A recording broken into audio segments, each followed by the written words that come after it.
Assalamu alaikum. Much awaited Suzuki GS 150 first maintenance नई bikes के लिए भी है और यूज्ड बाइक्स के लिए भी है। You are watching SC unleashed. ये बाइक रिसेंटली कुछ 2-3 महीने पहले ख़रीदा है। जब हमने लिया था तो ये बाइक 13,700 किलोमीटर चला हुआ था। मैं आपको करीब से इसके इंजन के हालात भी दिखा देता हूँ। अच्छा, ये बाइक फॉर सेल नहीं है, इसलिए प्लीज़ काइंडली ये मैसेज ना कीजिएगा कि कितने का है।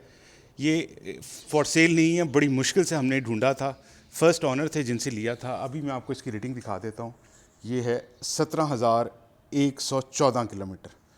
17,300 पे इसका तीसरा ऑयल चेंज होना है।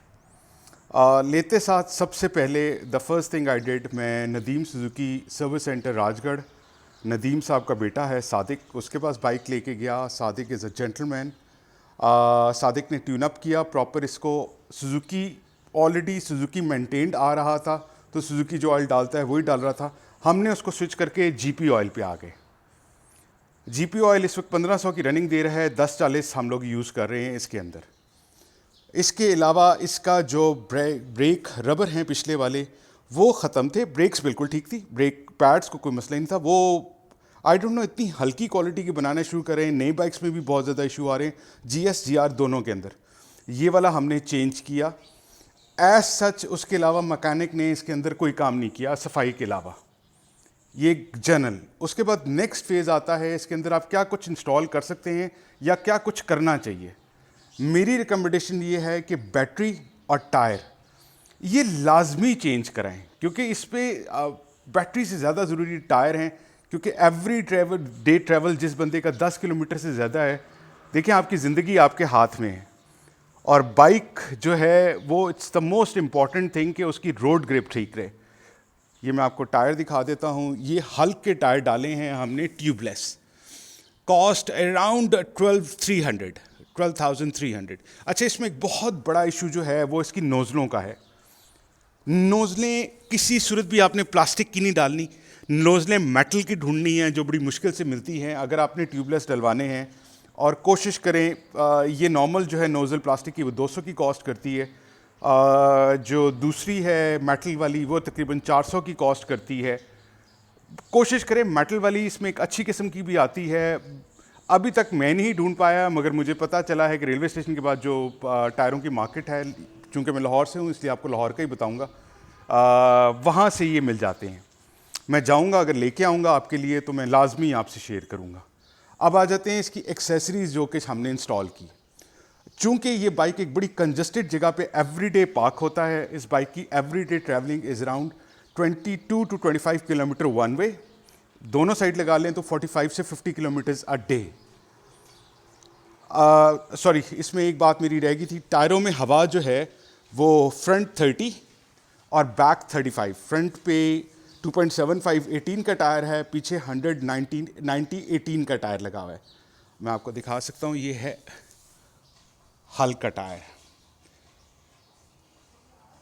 टायर आप देख सकते हैं बिल्कुल नया है, अभी हार्डली कोई 2,500-3,000 किलोमीटर चला है।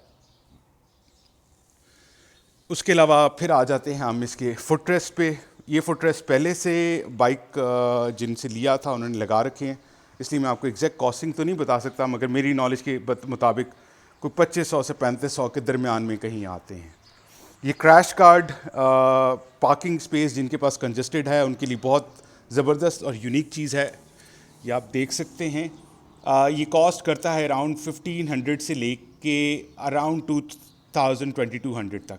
एक एहतियात करनी है, जब भी आपने इंस्टॉल करना है आप ये देख लें कि इस पर जंग लगना शुरू हो गया 2-3 महीने के अंदर। मौसम भी नमी वाला था, मगर ये हमारी गलती है कि हमने इसको पेंट करके नहीं लगाया। अगर तो आपके पास ऑप्शन है तो पाउडर कोट करा लें। पाउडर कोट नहीं करा सकते तो नॉर्मल एक स्प्रे की बोतल ले लें और उसको स्प्रे करके फिर इसको इंस्टॉल करें। यही हालत इसकी है। ये देखें, अगर आपको नज़र आए तो ये हल्का हल्का जंग पकड़ना शुरू हो गया।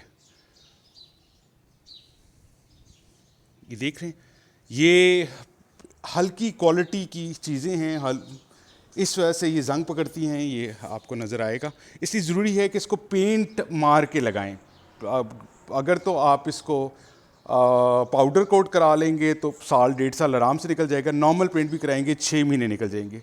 चूँकि मैंने आपको बताया है कि पार्किंग स्पेस छोटी है, तो इस वजह से इंडिकेटर हमने इसके अंदर छोटे इंस्टॉल किए हैं। ज़्यादा महंगे नहीं हैं, ये 500-600 के चारों हैं। इसके अपने बहुत नाजुक हैं। उसके बाद आ जाए जी सबसे इम्पॉर्टेंट चीज़, सबसे इम्पॉर्टेंट इसकी फ्रंट हेडलाइट्स। HJU की हेडलाइट्स मिल रही थी, छोटी थी स्पॉटलाइट्स, उसकी जगह पे हमने ये रिकमेंडेशन पे लगाई है, ये 2 लगाई हैं और यकीन करें ये सर्च लाइट की तरह पूरी रोड रोशन कर देती हैं। कॉस्ट करती है अराउंड 1000 से 1400 के दरमियान में एक लाइट। ये ब्रैकेट आपने नंबर प्लेट वाली पे नहीं लगवाना, प्लीज़ इसको अलग से बनवा के देख लें आप, मोटी चादर की बनी हुई है, इस वजह से हिलती नहीं है। ये देखें मैं पूरा इसको ज़ोर लगा रहा हूँ मगर आपको वाइब्रेशन फील नहीं होगी, इस वजह से वाइब्रेशन नहीं लेती। इसके अलावा इसके स्विच पे पहले आ जाते हैं हम। इसका स्विच तकरीबन 600 से 1000 कॉस्ट करता है, डिफरेंट जगह पे डिफरेंट स्विचेज़ हैं। It has to be waterproof कि पानी अंदर ना जाए। उसके अलावा ये हमने छोटा सा सॉकेट लगा लिया था, मुझे एग्जैक्टली इसकी प्राइस आती हैं वाटर प्रूफ करने के लिए कि अंदर जंग ना लगे। इसमें आप गियर वाला भी मिलता है, वो भी आप लगवा सकते हैं। उसके बाद आ जाएं इसमें जो हेडलाइट है, हेडलाइट के अंदर LED बल्ब इंस्टॉल किया है और साथ में अगर आपको बल्ब मैं दिखा सकूं, ये प्लग इन प्ले बल्ब है, जी ऑटो टाउनशिप से बाय किया है, अराउंड 600-700 के करीब प्राइस है। रोशनी नॉर्मल बल्ब से थोड़ी सी ज़्यादा है मगर इसकी हांडी की साख्त इस तरह की है कि इसमें आप जिस तरह का मर्ज़ी बल्ब लगा लेंगे उसने बहुत ज़्यादा रोशनी नहीं देनी। तो इस तवक्को के साथ ना लगाइएगा कि पूरा इलाका रोशन कर देगा। इस बल्ब के सहारे आप अकेली रोड, सुनसान रोड पे बाइक खुशी खुशी नहीं चलाएंगे, बड़ा आपको संभल के जाना पड़ेगा। GS की लाइट का बहुत बड़ा इशू है। शीशे हमने चेंज कर लिए थे क्योंकि शीशे इसके साथ आए नहीं थे। जिन साहब से हमने बाइक लिया था उन्होंने घर के अंदर जाते जाते शीशा तोड़ दिया था।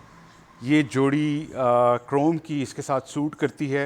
विज़न अच्छा है, बहुत अच्छा, मतलब प्राइस वाइज देखें तो बहुत अच्छा है। 1500 से 2000 के करीब ये जोड़ी कॉस्ट करती है। इसके अलावा इसकी बैक लाइट की तरफ आ जाएं। बैक लाइट का बहुत बड़ा इशू है कि जी बैक लाइट गर्म होने के बाद फूल जाती है। इस वक्त मैं आपको दिखा नहीं सकता। इसके अंदर हमने LEDs फिट की हुई हैं और साथ में ये नियॉन लाइट, आपको अगर मैं सही तरह से दिखा सकूं, ये पार्किंग की नियॉन लाइट है। ये नियॉन लाइट अगेन जी ऑटो से ली है। इसमें आपको डिफरेंट क्वालिटीज़ की मिल जाती है, 400, 500, 600, 700 डिपेंडिंग ऑन क्वालिटी। तो आप ये नहीं कह सकते जो 400 की लिया वो 700 वाली से ज़्यादा बेहतर है, मगर कुछ लोग 400 की 700 में बेच रहे हैं। अब ये सामान चूँकि हम तो GA से लेते हैं, हमें वारंटी मिलती है और मैं बड़े अरसे से ले रहा हूँ, इसका कवर भी, बाकी चीज़ें भी। अच्छा, इसमें एक और चीज़ जो बहुत इंपॉर्टेंट, मैं आपको खोल के नहीं दिखा सकता, मगर इसकी बैटरी जो है, GS वालों को बड़ा एक इशू होता है कि जी सुबह के टाइम पे बाइक स्टार्ट नहीं होता। तो बाइक के लिए हमने 8GU की बैटरी डाली जो कॉस्ट की अराउंड 5500। और अभी अगर मैं आपको स्टार्ट करके दिखा सकूं, सुबह मैंने थोड़ी देर के लिए स्टार्ट किया था, इसको वॉश करने के बाद ये देखें स्टार्टिंग,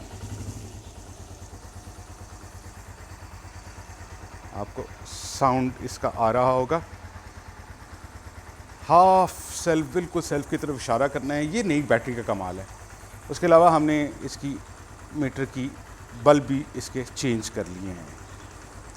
अब ये एक मैंने आपको एक जनरल व्यू दिया है कि जो GS का अभी तक काम कराया है हमने, इस पे एवरेज इस वक्त, चूँकि इशारे नहीं आते, ट्रैवल 20-22 किलोमीटर का है और मुश्किल से एक इशारा, मेरे ख्याल में 1 या 2 इशारे, वो भी बड़े छोटे से होते हैं, वो आते हैं, तो ये एवरेज अराउंड 48 से 50 के दरमियान में दे रहा है। मगर इसमें ख्याल रहे, इसमें एक बंदा चलाता है, वज़न अराउंड 75-80 kg, आपका वज़न भी बहुत ज़्यादा मैटर करता है। और अगर 2 बंदे बैठ रहे हैं तो आपकी फ्यूल एवरेज कभी भी वो नहीं आएगी जो मैं आपको बता रहा हूँ, मतलब उससे कम भी हो सकती है, वो वेट के साथ वेरी करती है। इसमें तकरीबन 70 से 80% इसमें हाई ऑक्टेन डलता है और बाकी 20% हम लोग इसमें नॉर्मल पेट्रोल मिक्स करते हैं। प्राइस डिफरेंस ज़्यादा नहीं है, अगर आप 10 लीटर भी डालते हैं तो 100-125 रुपये का आपको टोटल फ़र्क पड़ना है। रोड ग्रिप बहुत अच्छी है, साउंड आपके सामने है, बाइक के अंदर किसी किस्म का शोर शराबा नहीं। ये एक जनरल व्यू मैंने आपको दे दिया। अच्छा, ये वो काम है जो मुझे मुनासिब लगे मैंने करवा लिए। हर बंदा अपनी इस्तेदाद के मुताबिक, अपनी सोच के मुताबिक काम कराता है। मुझे जो काम ज़रूरी लगे उसमें बाइक की मेंटेनेंस में सबसे ज़रूरी उसका इंजन ऑयल और उसका air filter, oil filter, tyres और बैटरी, ये मोस्ट इम्पॉर्टेंट है। अच्छा, मेरी आपसे इल्तिजा ये है, अगर आप सुजुकी बाइक रख रहे हैं तो बिल्कुल भी कोशिश क्या, आपने इस तरफ सोचना भी नहीं कि ताइवान की चीज़ मैं ले लूँ या चाइना वाली चीज़ ले लूँ। कंपनी से चीज़ लीजिए, जेन्युइन चीज़ लीजिए, आपका बाइक यकीन कीजिए आपको तंग नहीं करेगा। जब भी हम इस पे तजर्बे करते हैं, उल्टी सीधी चीज़ें डालते हैं, मतलब हल्की चीज़ डाल देते हैं, फिर ये बाइक हीटअप भी होगा, ये आपको तंग भी करेगा। बहुत से लोगों का इश्यूज़ आ रहे हैं कि जी बाइक हीटअप हो रहा है। उसमें हीटअप होने की मेजर वजह एक इंजन का कमज़ोर होना तो है ही है, मतलब उस पर मैं नहीं बात कर रहा। नया बाइक आप लेते हैं वो हीटअप होना शुरू हो जाता है, उसकी वजह ये है कि उसमें 2 नंबर एयर फिल्टर डला होता है। अच्छा, जीएस में एयर फिल्टर का इतना ज़्यादा इशू नहीं है। अगर आपके पास जीआर है तो स्पेशली उसके अंदर तो आप बिल्कुल भी ना सोचें कि आप कोई 2 नंबर फिल्टर चला लेंगे। तो ये एक जनरल व्यू मैंने आपको दिया है। अच्छा हाँ, ये मुझे याद आ गई इसकी, चूँकि थोड़ी कंजस्टेड जगह है तो उसके लिए हमने फ्रंट ग्रिल इंस्टॉल की है। फ्रंट ग्रिल की बहुत ज़रूरी है कि लाइट के अंदर गैप मौजूद रहे, या आपस में टकराए ना, ताकि आपका क्रोम ख़राब ना हो। ये लें जी, आपको फर्स्ट रिव्यू दिया है, फर्स्ट मेंटेनेंस रिव्यू। आप लोगों को अच्छा लगे तो ज़रूर लाइक कीजिएगा, शेयर कीजिएगा और अपना मशवरा ज़रूर दीजिएगा। इस बाइक में जाते जाते इसके मड गार्ड्स मैं आपको दिखा दूं। इसका कीचड़ का बहुत बड़ा इशू है, जब ये कीचड़ में जाता है तो पूरे बाइक का सत्यानाश कर देता है। फ्रंट वाला काविये से लगे हैं, बैक वाले पहले ही इसकी दुमची लगी होती है, उसकी जगह पे हमने ये लगा ली है ताकि पीछे जो चल रहे हैं वो लोग तंग ना हों। उम्मीद है आप लोग इन्जॉय किया होगा। आप लोगों ने कोई सजेशन आप समझते हैं, देखिए it's a first maintenance, it is not about through out maintaining the bike. बहुत से लोग हैं जो लॉन्ग टूर्स पे जाते हैं, उनका एक्सपीरियंस मेरे से बहुत ज़्यादा होगा। वो जब टेक्निकल सवालात की बारी आएगी तो वो मेरे से बेहतर गाइड कर सकते हैं। ये 13,000 चला हुआ बाइक लिया, इस पर जो मुझे लगा कि ये जो ज़रूरी चीज़ें हैं या अपने शौक़ की चीज़ें हैं वो मैंने डलवाई इसमें। हाँ, इसमें सबसे इम्पॉर्टेंट, ये बाइक रैप्ड है। अगर आप टैंकी देखें तो आपको शाइन नहीं नज़र आएगी, बेसिकली ये रैपिंग हुई हुई है इसके अंदर। ये रैप है, ये रैप है, ये फ्रंट बैक वाला मड गार्ड इसका रैप है और फ्रंट मड गार्ड इसका रैप है। टाउनशिप से ये रैप कराया था, कॉस्ट अराउंड 2000 से 2500।